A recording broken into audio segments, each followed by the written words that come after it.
Hi, and welcome to Dollars and Making Sense, a weekly show about finance, money, and investing. I'm your host, Ray Treverson from OTG Capital. I'm really pleased to welcome back to the microphone and video FundWA CEO Glenn Butcher. Welcome back. Thanks, Ray. Great to be here. Now, look, we've done two parts already because I couldn't shut up.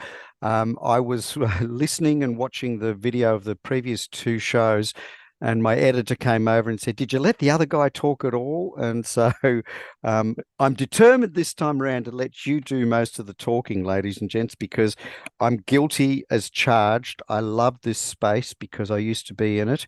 I actually made a bit of money from it back in the past. So, look, today is part three.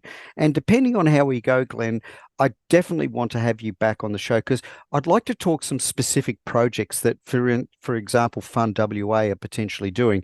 Maybe in another 2 or 3 months' time, we'll have you back on before the end of the year and talk about some specifics because then it's nice to talk about the theory and then how it comes into action as well.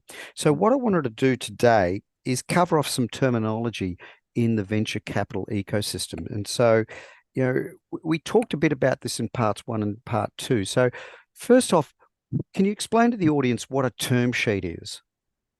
A term sheet is typically a non-binding summary of the major points of the agreement. So it's a bit like a heads of agreement, right, in kind of Right. contract language. It basically lays out the key points that the parties have agreed to or hope to agree to about how this investment is going to work. So, for example, what the valuation is, if there is one, board seats or not, preference shares or not, all those kind of like really key kind of discussion points get laid out in the term sheet.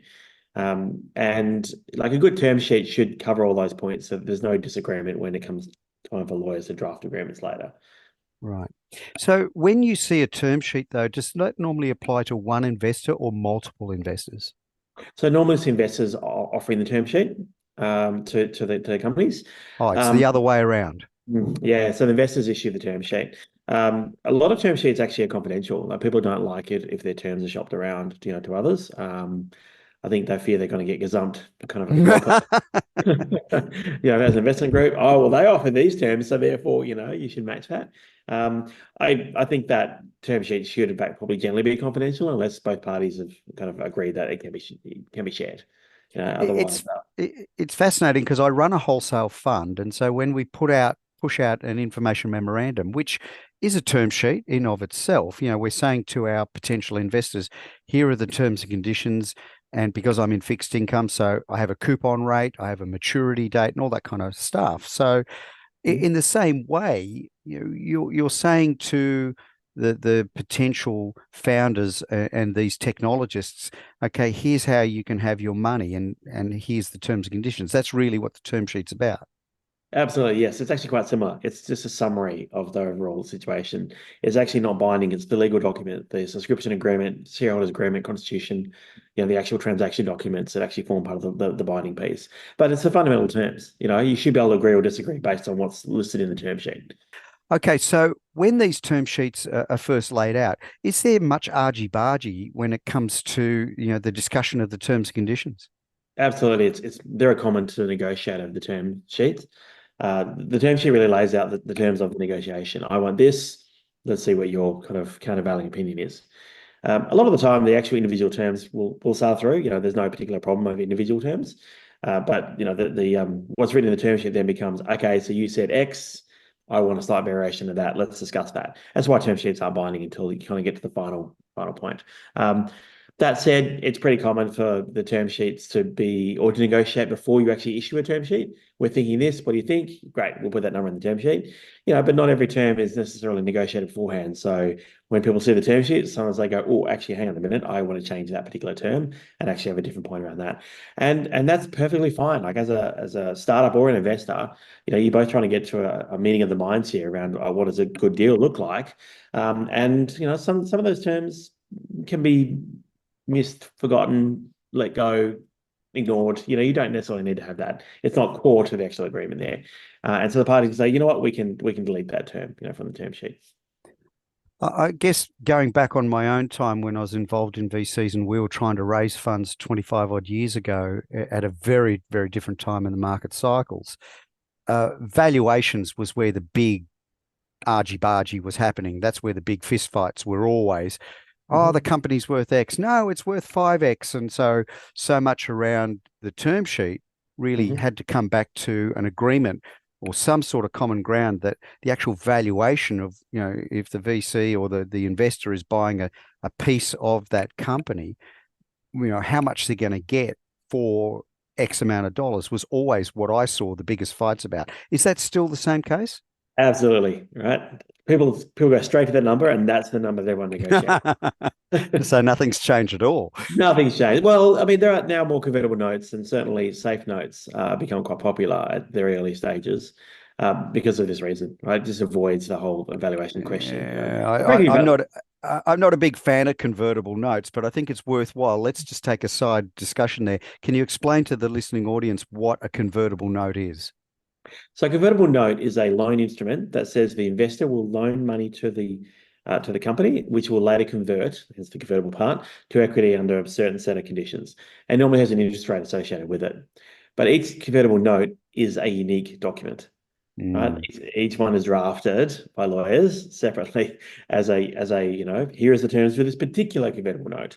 And so there's no real commonality of kind of usual terms that go in a convertible note, aside from the fact that it's a loan and probably has an interest rate and it converts at some point. Other than that, everything's open. It can be anything. The alternate instrument that's more popular these days is a safe note, so simple agreement for future equity, which is essentially quite similar to a convertible note, but has a very fixed form. And in fact, you technically can't change it, and for it to still be a safe, you have to use exact wording. But it's simple, right? There's very, very few terms to be negotiated. And so it's quick, easy, less lawyers, quick to make a decision. You don't spend 3 months negotiating over fine details in a legal document when you've already agreed to do business together. So it just Mm. gets things moving fast. I guess one of the things that I speak to, and I've actually written some e-booklets on this as well around convertible notes, is that people need to walk into that kind of scenario with their eyes very wide open to understand what that convertible note is. And so I often state Dick Smith has been an excellent example of where the investment in the float ended up in convertible notes, but the problem is those notes ended up being worthless because the shares were worthless. And so I Mm. think that's always a really big area of contention, because if people are putting cash in, eventually they want cash back. And so I think that's that's the thing that if you convert it into stock or script back in the old days when we used to have script, that's nice. But if the company ain't worth bugger all, people are sitting there going, yeah, but I can't take that to the bank. And so I Yeah. guess you're still seeing that kind of argy-bargy at that discussions phase, I guess, Glenn. Absolutely, yes. Although you raised a nice point there around whether the company's actually worth anything or not. Um, a lot of the time with these early investments, the company, in a practical sense, isn't worth anything. Yeah, but obviously there's a valuation put on the company because all parties believe that the company will be worth something, and this is an appropriate valuation to put on it on its Yeah. journey to get there, right? But if it doesn't thrive, it doesn't actually get out of that stage. And in a practical sense, an accountant might actually value it at zero or even negative.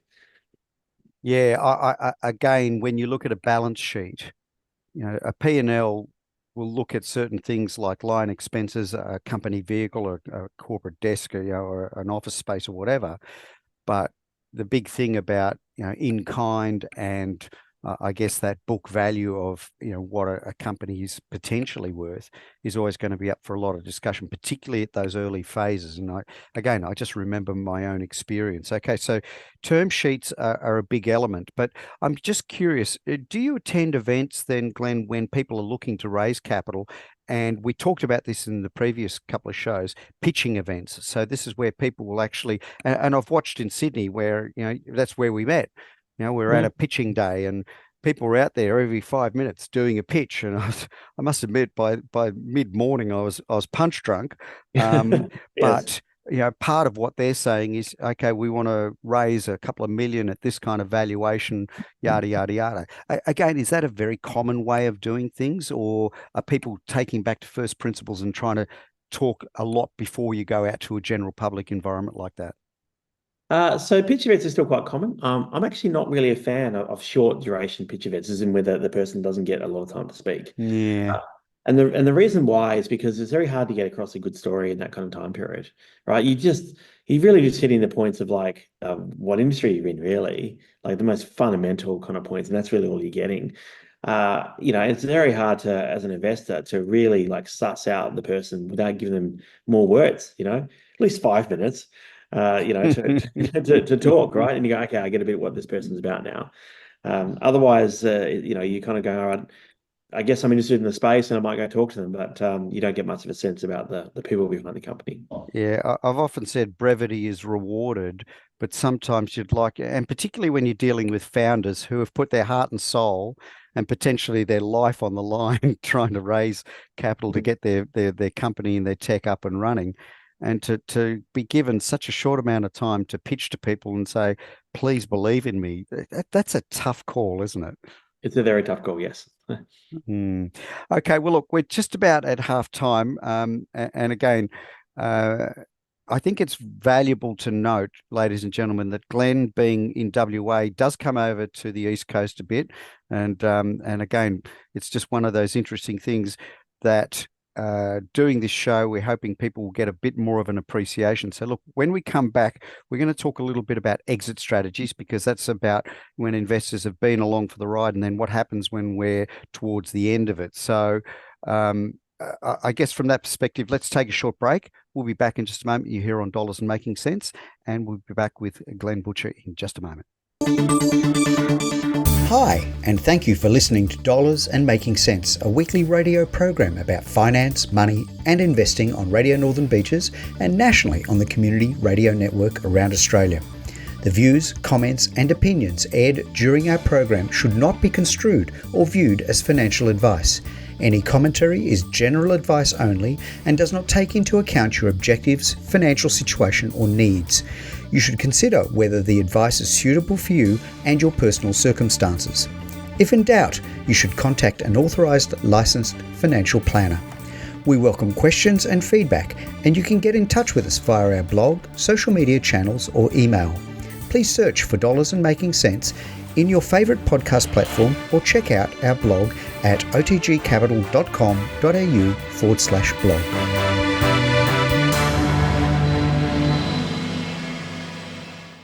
Hi, and welcome back to Dollars and Making Sense, a weekly show about finance, money, and investing. I'm really pleased to have at the microphone today Glenn Butcher, CEO from FundWA. Now, we've already had a couple of shows on venture capital, and today we're talking about pitching events, we're talking about term sheets.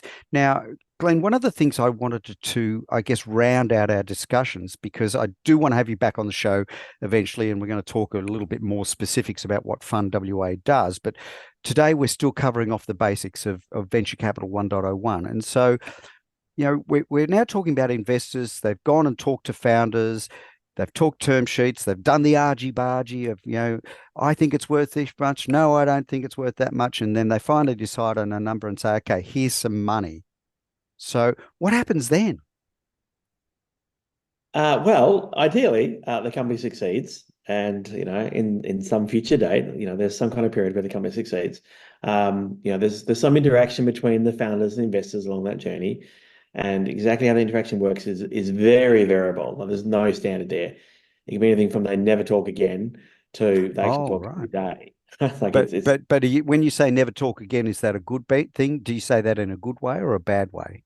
I personally don't. Actually, speaking from the investor side of things, I think a good investor adds value to their founders. Oh, okay. Therefore, the founders want to talk to their investors. I Mm. think it's a good sign if the investors are getting calls from the founders saying, "What do you think about this? What do you think about that? Can you introduce me to this? What about this strategy?" I think that's a good part of being a good, solid investor. But not all investors work that way. Some of them are more passive, and they're like, "I gave you my money. I want to see a report from you every quarter. And I'm busy. Leave me alone." You Yeah, I want know. to go back to the golf course. Leave me alone. Basically, yes. Or talk to the next founder to get Or, some. or sometimes if they're getting the phone call, they're going, "Oh gosh, they want more money." Oh, yeah, that happens too. It's like getting calls from your children. So Oh So it's, dear. it's very much like that, actually. It's like there's a relationship there between the investors and the founders, right? And those relationships are always unique, depending on the two parties and how they work and how they interact and what how they want to work together, right? And I think that's a really good point you make, Glenn. I must say, some of the investors that I was involved in when I was doing VC, all that time back in the age of the dinosaur, the thing that we really wanted were investors that had a vested interest, but also could add value. And so, one of the things that we were obviously I was a much younger lad at that time, but the ability to tap into the grey matter and also the grey hair of the investors involved so that we could leverage their networks, not just for more money, but also for expertise, for contacts. Is that still something that you chase for in FundWA? Oh, absolutely. I refer to it as the call where you pat them on the back, you give them a shoulder to cry on, and you kick them off the arm. Depending on what they need. Sometimes all three, right? So, it's so cool.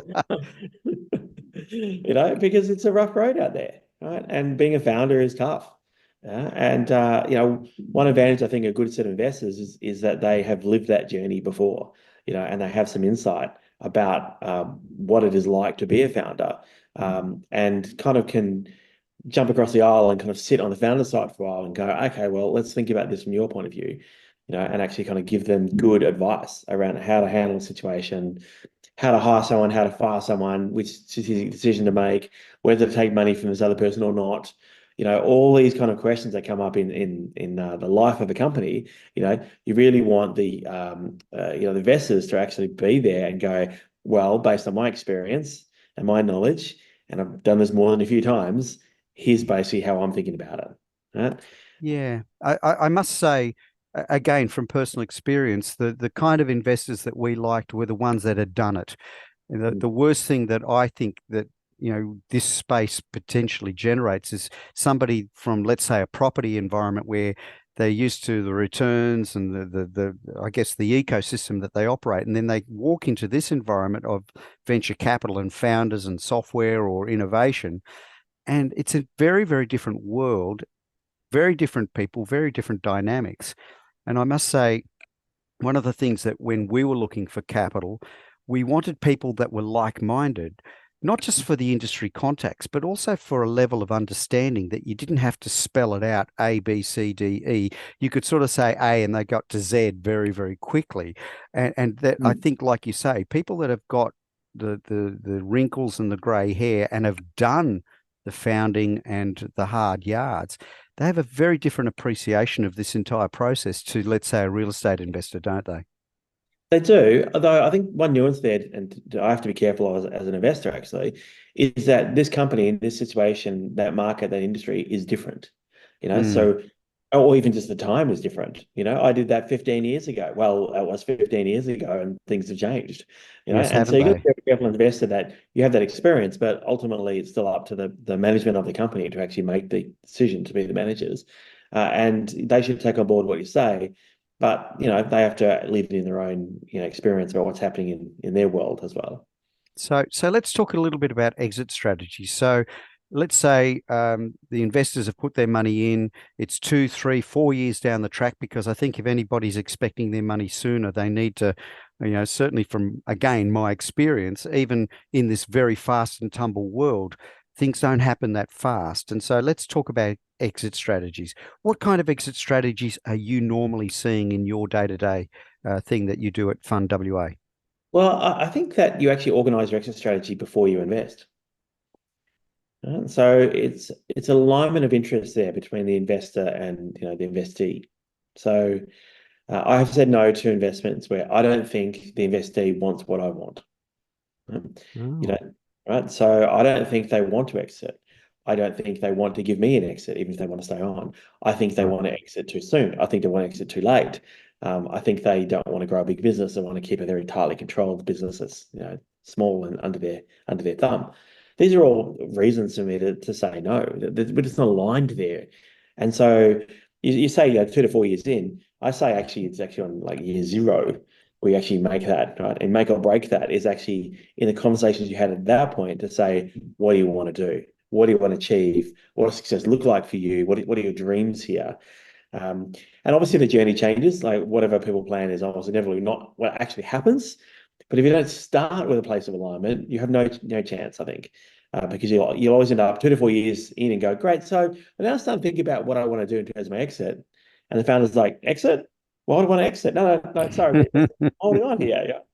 Yeah. And, and That and doesn't and work. I think that leads me into yet another question that maybe I should have dealt with a little bit earlier. But one of the things that I again experienced personally was this really seeking and looking to try and maintain control. And so when a potential investor came in and we had the argy-bargy discussion about valuations and how much, they were looking at investing, the opportunity where they sit there and go, well, we want to have control of the company, and go, yeah, but I'm the founder. I want to maintain my vision and my direction. That's really fundamental to whether you need or want to take that money, isn't it? Really, I mean, that Yeah. ownership thing and overall control. I mean, I personally would never want money dictating over a founder and their innovation and vision. If they're that hooked up on it, I'd rather say, look, here, have your money back, and I'd get different money. So you'd not, that's a noose as far as I'm concerned. Do you feel the same way? I very much feel the same way. That's different at different stages. More of the private Sure. equity kind of stage of a business, a mature business that needs to go to a different level. That's a change of control, really. That's a handing over of the keys to the new guard, right? But from a VC point of view, where you're backing a company and looking for that company to grow into something, kind of later to become a mature company, you're really backing the people. Like you're not backing yourself. You're trying to back the management, the founders of the company, right? And people actually ask me a lot, "Oh, do you take control of the company?" I'm like, "Why would I want to do that? I'm Yeah. backing people to do it. Right? I don't back myself to do it. I've got 20 other companies I'm managing at the same time. That I'm helping. I don't have time to run one company well if I'm looking after 20 companies simultaneously. So you don't want neither party. I think actually really wants like the investor to have control. They wanted them to have influence. Yeah, Right? it's a fascinating discussion because, for example, I've seen many startups that will get to a certain point, and usually at that time it was the transmission from that progressing from 10, 15, 20 million, and then trying to scale to the 50 to 100. And I watched with amazement when I watched the Atlassian lads who grew from nothing to billions and Mhm. still maintained that element of the essence of who Atlassian were. And I mean, not just the valuation, but I just take my hat off to them for the journey. It's like, wow, it's quite an impressive ride that they were able to do what they've done. I mean, only one of them's bailed out at the moment for personal reasons, but you still look at what they've achieved. It's pretty darn cool, isn't it? Well, so I was there. So I was there in the early days of Atlassian. I was early employee, and they're not the same people they were, and that's the But you'd secret. hope so as well, wouldn't you? Exactly right. But most people, I'm not talking founders, this is everybody, they are who they are, right? It's, it can be hard to change. They change themselves and they, set out to do so deliberately. They had quite a deliberate strategy of actually learning what they need to learn and engaging with others to see what they needed to be. And they were very motivated people that said, all right, what do I need to be in order to be successful? And I will strive to be that kind of person. So there was a strong element there of them learning themselves on that journey. And look, that's fantastic. When that works, that's great. And I love to see that. It doesn't always happen. Sometimes even on the founder side, there needs to be changing the guard. Yeah, that's a tough discussion, isn't it? That's a very tough discussion when it's like you got it to this point, you're no longer the right person for that particular role at this particular time. Maybe Yeah. you should move into a different position now. Um, It's like telling a mother that's not your baby anymore. Somebody else needs to, and it's like, excuse me. It's a very personal discussion, isn't it? yes, but actually, I think it was like being a parent too. A parent who holds on and controls their child for the rest of their child's life is a bad parent. So, you want that child to thrive and grow, and you want to And teach move them on. and, Yeah. and, and mature that child to the point where the child itself has that kind of capability. And I think about companies the same way. As a founder, you might be the first, or you are the first person in the company, and the company might get to a point where you go, well, you know what, this company doesn't need me anymore. Actually, this company is now fine without me. There are actually other people that can actually do this. And they step back in a different role. Particularly when founders come from a functional skill set, they might have come Hmm. from a tech skill set or a science skill set or even a sales skill set, and they're CEO for a while and they go, all right, the company's now got to a certain point. I'm going to step back into that kind of role. I'm going to go back into being the chief technical officer, the chief scientific officer, or the chief revenue officer, for my three examples there, because that's their core functional skill set. And that's what they're going to be doing in this company in the future. I think in rounding out today's discussion, Glenn, because we're just about out of time, I think you've really hit on a really good point that unlike investing in property or a share or whatever, investing in venture capital I really believe it's not about the mousetrap. And we were talking about this before in previous couple of shows, that it's not about the mousetrap. It's about the people. It's about execution, isn't it? And I think when you invest in this space, that's who I would be looking for as well. If they've got a nice mousetrap, there's going to be 5 different versions out there, in my view. It's whether these people can execute or not. And I think that's where we always get back to, isn't it? Absolutely. Market timing, team, product, in that order. In that order, yeah. Yeah. Well, look, Glenn, we're just about out of time. I'm definitely going to have you back on the show in a couple of months' time. Let's talk some specific projects. I think it would be really cool for the listeners and the viewers to, let's talk through some actual investments that FundWA have done.